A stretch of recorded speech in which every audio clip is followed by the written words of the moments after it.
Öyrənməyə davam eləməklə işləmək arasında qalır insan. Ya öyrənməyə davam eləməlisən, ya işləməlisən. İşləyə-işləyə öyrənməlisən.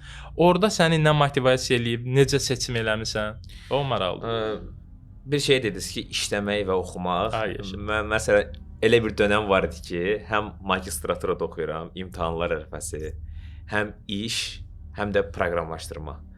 Yəni çox çətin idi. Düzdür, mən özüm həm proqramçı kimi işləyirdim, eyni zamanda kursda öyrənirdim.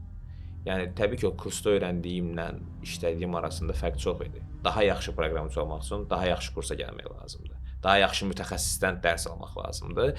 Amma motivasiya edən şey o idi ki, bilirdim ki, yəni məqsəd var.